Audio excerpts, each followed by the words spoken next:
Vamos para a lição de número 11, lição muito importante, onde o título O Presbítero, Bispo ou Ancião.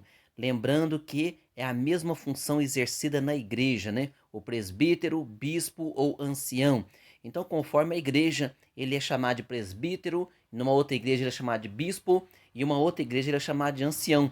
Mas na Bíblia aqui Sagrada, nós vamos ver que estes três termos, eles têm o mesmo significado para o obreiro que atende a igreja, que ajuda a igreja, e que faz parte do corpo de obreiro, faz parte do corpo ali do presbitério, e também pode exercer a função de pastor. No textuário aqui, Tito capítulo 1, versículo 5 diz: Por esta causa te deixei em Creta, Paulo falando para Tito, para que pusesse em boa ordem as coisas que ainda restam, e de cidade em cidade estabelecesses presbíteros, ou seja, estabelece lá os pastores, os presbíteros, o ancião, o bispo, para que ajude e comande aquela igreja. Verdade prática: o presbitério deve ser constituído por pessoas idôneas para auxiliar na administração da igreja local. Nós vamos para aqui a leitura bíblica em classe, ela se encontra em Tito capítulo 1, versículo 5 ao 7, em 1 Pedro capítulo 5, versículo 1 ao 4, e o objetivo geral desta lição é apresentar a importância da função de presbítero, falarmos então da importância, né, do presbítero na igreja, do bispo na igreja ou do ancião na igreja. A introdução, ela diz assim: no início da igreja do primeiro século havia líderes que orientavam os crentes quanto ao evangelho, bem como a organização e desenvolvimento da igreja local. O evangelho frutificou na vida das pessoas e por isso surgiram cada vez mais novos crentes. Foi necessário, a fim de garantir o discipulado integral da nova pessoa em Cristo, separar crentes idôneos, maduros na fé, para cuidarem desse precioso rebanho, viu? Quando fala maduro na fé, então pode ser uma pessoa que já tem uma certa idade, experiente, né? Mas quando é uma pessoa mais nova, às vezes a pessoa tem dúvida: será que uma pessoa mais nova pode ser um presbítero? Ela pode ser um presbítero, mas só que ela tem que ter o quê? Ela tem que ser madura na fé. Ela tem que ser uma pessoa idônea, ela tem que ter também conhecimento bíblico, e ela tem também que saber falar dessa fé, saber explicar, orientar as pessoas, né? É assim que a Bíblia Sagrada nos ensina, que nós vamos ver no decorrer da lição. Parte primeira aqui da lição: a escolha dos presbíteros. No número 1, primeiro item aqui: significado da função. De acordo com a Bíblia de Estudo Palavra-Chave, o termo presbítero, do grego presbíteros, é uma forma comparativa da palavra grega presbis, a pessoa mais velha. Então, é a pessoa mais velha, mais madura. Então isso não significa então que precisa ser velha na idade, mas tem que ser madura. Por isso que muitas vezes, quando você vai separar um obreiro, e esse obreiro, a idade dele, ele é um obreiro mais novo, tem essa preocupação, né?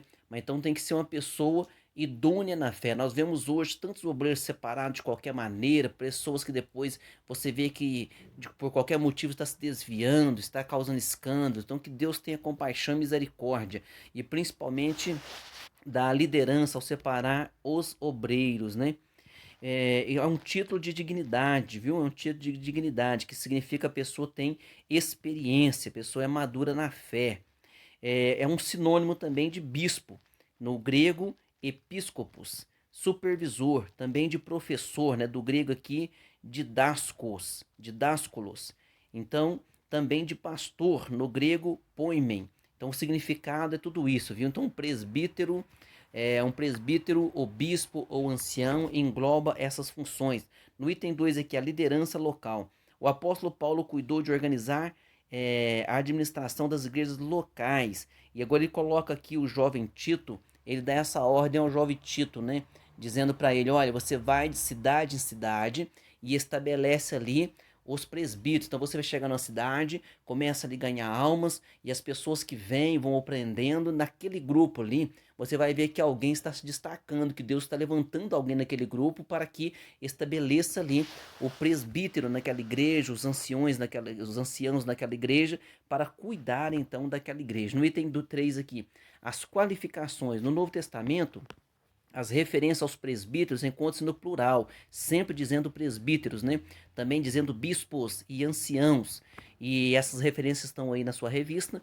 Como a liderança local era formada por um grupo de irmãos experientes na fé, para cuidarem da igreja. A função dos presbíteros era uma função pastoral, para estar ali cuidando, né?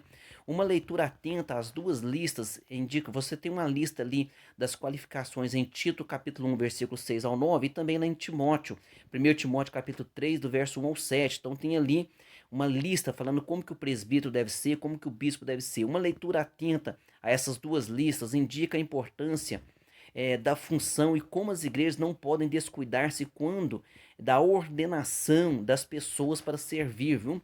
Então tem que tomar muito cuidado. O obreiro é bom, a pessoa ela ensina, ela ajuda. Então, mas e como que é a esposa deste camarada? Como que é a família dele? Ele governa bem a sua família? Isso aí são critérios bíblicos para que a igreja no futuro não venha ter problemas, viu? Na parte 2 aqui, a importância do presbítero, no item 1, significado do termo. Diz assim, olha o versículo que está lá em 1 Timóteo 4 e 14. Não desprezeis o dom que há em ti, o qual foi dado por profecia com a imposição das mãos do presbitério. Então, o conjunto de obreiros oraram por Timóteo, né? E Paulo agora está lembrando este jovem pastor, está lembrando a ele que o conselho de pastores, o conselho de obreiros foi que levantou ele como obreiro para testificar, para pastorear, para cuidar e para ajudar na obra. O Novo Testamento, é, o Novo Testamento classifica esse corpo de obreiros de presbitério, viu? No grego é presbiterium, é o substantivo de presbítero, um conselho formado por anciãos da igreja. No item 2 aqui, a atuação do presbitério. No Concílio de Jerusalém, olha a importância, o Concílio de Jerusalém está registrado lá em Atos capítulo 15. O que foi esse concílio? Houve algumas preocupações, principalmente para que não se judaizasse, né? A fé cristã estava sendo judaizada. Então, o que acontecia? O apóstolo Paulo ia nos lugares pregando que Jesus Cristo é o único caminho, a verdade, a vida, e alguém ia atrás dele dizendo que eles precisavam guardar as leis de Moisés, os conceitos ali, os predicados ali, que eram ensinados ali pelos judeus. E houve então um grande problema ali, e o concílio de Jerusalém foi justamente para isso, viu? E quando reuniu aquele concílio, reuniu quem? Lá em Atos dos Apóstolos, capítulo 15, você vai ver que reuniu os apóstolos e os anciãos. Então, os anciãos ali é o presbitério, os presbíteros, então reuniram para discutir. Peraí, é necessário circuncidar? Não, eles não precisam circuncidar. O que é necessário então? Falaram assim: olha, os judeus, todo sábado tem na sinagoga alguém ensinando a lei de Moisés, mas os que estão chegando agora aceitando Jesus, então certas coisas, certas regras não são necessárias a eles. Mas isso foi através de oração, através de uma discussão, foi feita essa reunião, esse primeiro concílio ali em Jerusalém. E o líder desse concílio foi justamente Tiago, o irmão de Jesus, viu? E aí o que aconteceu, o que eles resolveram ali? Em seguida, os presbíteros foram enviados a Antioquia. Para quê? Para orientar os irmãos, que foi resolvido. Aí diz assim em Atos dos Apóstolos, capítulo 16, verso 4. E quando iam passando pelas cidades, lhes entregavam para serem observados os decretos que haviam sido estabelecidos pelos apóstolos e anciãos em Jerusalém. Então foi estabelecido ali o que os gentios precisavam guardar, né, para serem salvos. Logicamente não seria a lei de Moisés, porque a lei de Moisés se aplicava ali a lei de Moisés se aplicava ali então aos judeus. Algumas coisas que eu estou falando, viu, irmão? Que nós estamos falando de maneira rápida aqui, resumida para vocês entenderem. No item 3, a valorização do presbitério. O presbitério deve ser valorizado, pois desde os primórdios da igreja cristã, a sua existência tem fundamento na palavra de Deus, né? Diz assim, ó, os presbíteros que governam bem sejam estimados por dignos de duplicada honra. Então, lá em Timóteo, Paulo já deu essa orientação para ele. Olha, os presbíteros que governam bem, eles têm que ser estimados por duplicada honra, principalmente os que trabalham na palavra e na doutrina.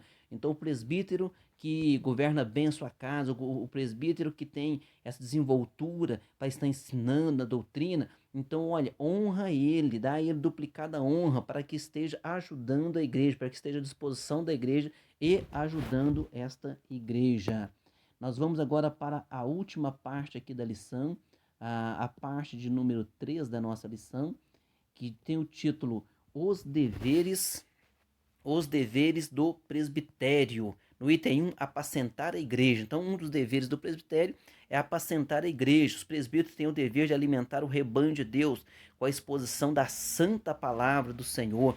Então, nós vemos aqui que o apóstolo Pedro, né, ele mesmo diz que também é um presbítero e dá orientações ali para que aqueles que servem na igreja não façam por força, por violência, não como dominando, né? Ah, que eu mando, que eu faça, que aconteça, igual eu sou presbítero, igual eu sou evangelista, igual eu sou pastor. Na verdade, não. Nós temos que ser o obreiro, Deus trouxe ele para servir, não para ser visto, não para se aparecer, não para ser melhor do que alguém. Ao contrário, é para ser o menor, porque ele tem que servir a todos. Jesus deu esse exemplo lá quando estabeleceu a Santa Ceia e lavou os pés dos apóstolos, viu? Os presbíteros formam o conselho da igreja local, cujo objetivo maior é atuar na formação espiritual, social, moral e familiar do povo de Deus. No item 2 aqui, liderar a igreja local. Então o presbitério ele tem que liderar a igreja local. A liderança da igreja local tem duas esferas principais de atuação, que é o governo e o ensino. Então a administração e ensino está por conta ali, é encargo dos presbíteros. E agora aqui tem essa orientação, né? Lá em Timóteo, Deus está dizendo, lá em 1 Timóteo capítulo 3, versículo 2 ao 4, Paulo falando, né, através do Espírito Santo, tem que governar a sua própria casa e ser apto para ensinar. Então são duas condições primordiais para o presbítero. Primeiro, governar bem a sua casa e também que ele seja apto para ensinar. Imagina um presbítero que não consiga convencer e de repente pode até ser convencido por alguém, né, e desviar. Que Deus nos livre e nos guarde disso. No item 3, os presbíteros têm que ungir os enfermos. Está alguém entre vós? Tiago escreveu, está alguém entre vós doente? Chama os presbíteros da igreja e orem sobre ele, ungindo-o com azeite em nome do Senhor. E está dizendo então que o enfermo será curado, né? Então este ato da unção dos enfermos não pode ser banalizado na igreja local. Então o presbítero tem essa tarefa e essa honra, né? Essa honra dada por Deus de ungir os enfermos. Agora, quanto a orar pelos enfermos, todo crente pode orar e impor a mão sobre os enfermos e os curar. Agora, sobre a unção, está dizendo aqui que o presbítero tem essa função. Conclusão, vimos que os termos presbítero, bispo, pastor, ancião são sinônimos. Os presbíteros ou bispos sempre formam um corpo de obreiros na igreja, né? Com essa finalidade, está ajudando a igreja. Então, o corpo de obreiros da igreja, liderada por um pastor, ela tem essa função de estar sempre ajudando a igreja, sempre apta ali para orar, para aconselhar. Vamos para nossas perguntas. Pergunta número 1. Segunda lição, o que é um presbítero? É um título de dignidade dos indivíduos experientes de idade madura que formam o governo da igreja local. Então nós falamos aqui que nem sempre precisa ser de uma idade madura, mas a pessoa tem que ser madura. Porque às vezes tem pessoa que tem uma idade, tem idade, mas não tem amadurecimento, né? Não tem convicções bíblicas. Que Deus então oriente a cada um, a cada igreja e a cada denominação quando vai separar os seus obreiros. Viu? Pergunta 2. Qual o significado do termo presbitério? Presbitério vem do grego presbiterium, é o substantivo de presbítero, né? É um conselho formado por anciões da igreja. Então, aquele conjunto de obreiros ali, eles formam então, o presbitério. Na pergunta 3, relacione os deveres dos presbíteros, apacentar a igreja, liderar a igreja local e ungir os enfermos. Então, olha quanta honra um presbítero tem, né? E tem pessoas que pensam que ser presbítero é só colocar uma gravata e sentar lá em cima para se aparecer. Que Deus nos guarde desses obreiros fraudulentos. Pergunta 4, quais as duas esferas principais de atuação da liderança na igreja local? É o governo e o ensino. Então, é estar administrando, estar ajudando e ensinando. Qual é o maior compromisso de todo homem de Deus chamado para ser presbítero? É ensinar, governar com equidade, seriedade e principalmente dentro da sua casa, viu? Então todo obreiro ele tem que lembrar disso. Não é questão de ser perfeito, que ninguém é perfeito, mas tem que dar um exemplo começando pela sua casa. Que Deus nos guarde, nos ajude e até a próxima aula. Amém.